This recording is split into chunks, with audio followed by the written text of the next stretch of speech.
Hello everyone, welcome to Veracitiz Tips and Tricks. Today we are going to explore monitoring TM1 server license usage.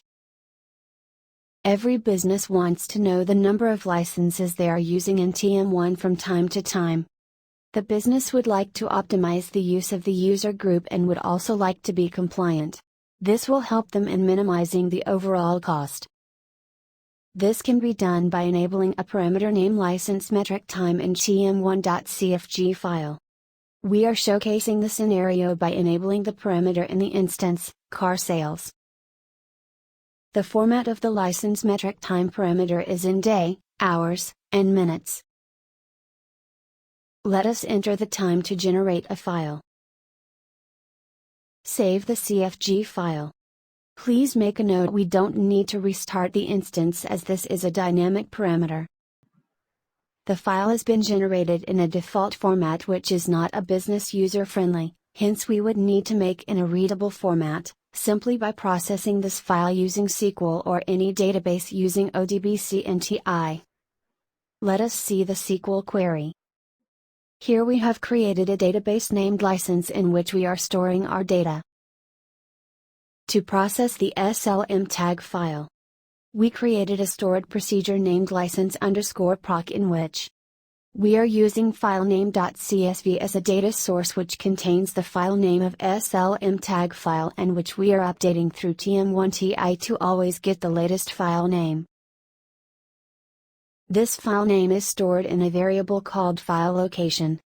Once we get the latest SLM tag file name here we are extracting the data and storing the same into a table called license_tbl.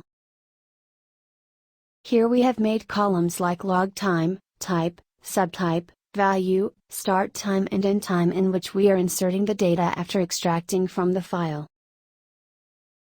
Let us execute the query and see the data which has been inserted into the table. Following is the data which has updated in the table. Let us see the raw data which we have in SLM tag file. As you can see here we have these values of log time, type, subtype, value, start time and end time in row 1 of the table. Similarly for the below data we have data in row 2 and row 3 respectively. Let us see the TI which is updating filename.csv. Here we are using the wildcard file search function to get the latest file name. Let us see the TI with which we are updating the cube. Here we have taken ODBC as a data source and updating the license details cube.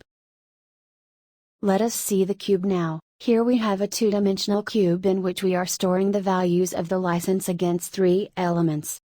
Modeler, user that is member of administrator user groups. Contributor, user having write access to at least one cube. Explorer, user having read access. The whole process of updating the cube is automated, we just need to run the TI manually or we can schedule it. Hope this helps your business to maintain the count and cost of licenses. Thanks for watching the video.